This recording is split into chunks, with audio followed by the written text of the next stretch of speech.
What is up, it's Figure Hunter, and today we're going to talk about why I think you should never, ever, ever wear an optical heart rate sensor on the wrist when doing any kind of lifting exercises. So we're going to just look at the Garmin Venue X1, which for fun, I just wore it in a lifting, like a higher volume, still just lifting workout, and got very unreliable results. We're also going to compare it to the bicep results for the Whoop MG 5.0 sensor. So I'll just throw that in there as an extra that you could use an optical sensor on the bicep. It's just sort of a sample that you could use it on the bicep and you could get decent results.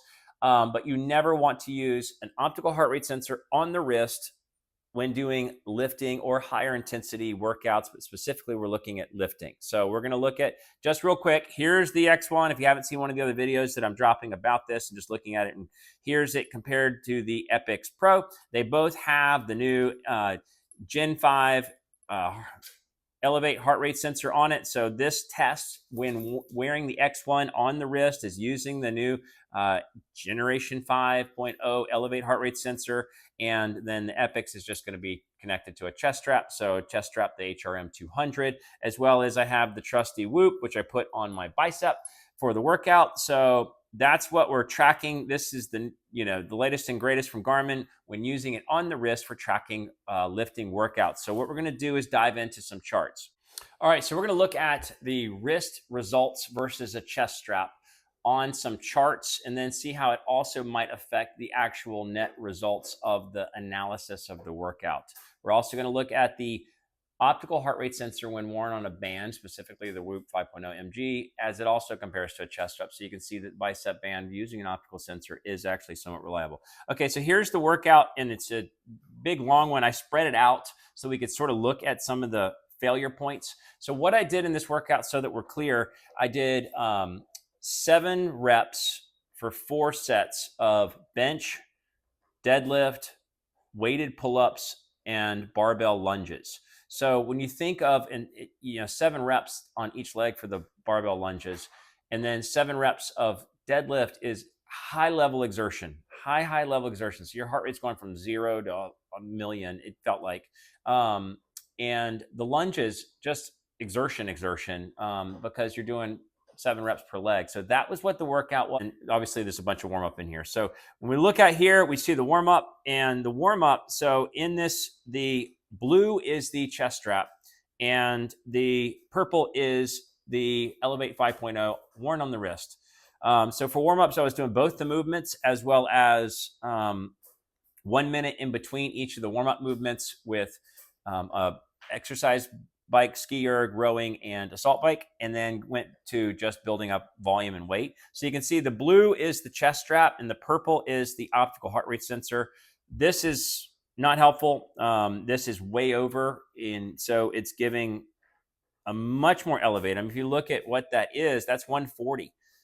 When you look at the first hill, this little first hill, that's 145 on the optical heart rate sensor on the wrist versus 120. It's a pretty big gap.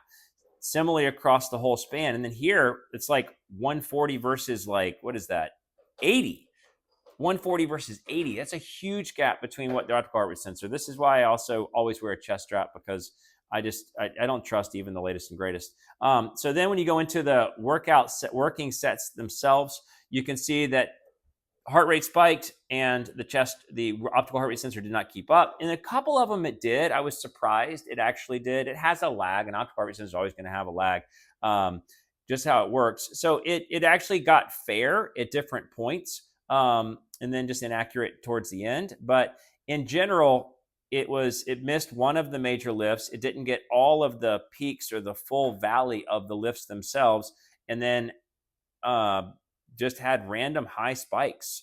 So this is concerning just for the Elevate 5.0 sensor in general. So this is how it looked worn on the wrist for more intense lifting, and how the results looked. Here's what it was when it was on the bicep. So this is the Whoop 5.0 MG on the bicep, just so you can see it's an optical heart rate sensor worn on the bicep. So you have some frame of reference there. It pretty much captured the things. It had a blip.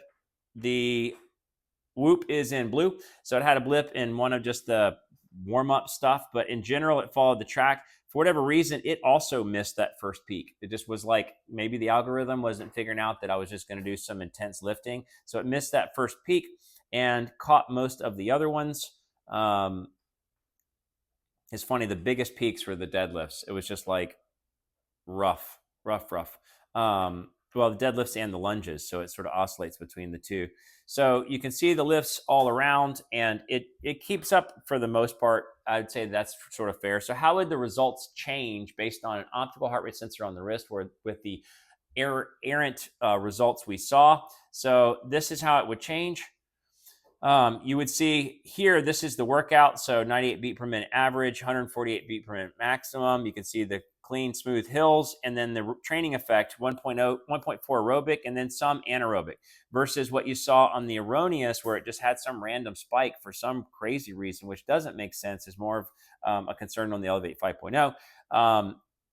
Higher average, but the results are different with the 1.8 aerobic and the 2.0 on the anaerobic calculation, and it gave me 50 credits more. So this workout with the erroneous heart rate gave me 450 calorie credit versus 400 credit, whatever that percentage difference is.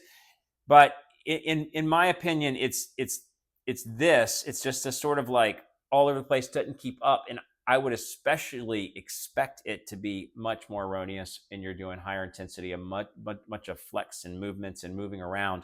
The X1 should be doing better than, let's just say, a heavier weighted watch like the Phoenix 8, because it's lighter and it's able to stay strapped down. But I want to share these results for why I would never wear a wrist-based optical heart rate sensor on the wrist when doing anything with higher intensity, especially with fluctuating in heart rate. Fluctuations of heart rate, we go from calm to really high level exertion. It's a Figure Hunter. Thanks so much for watching.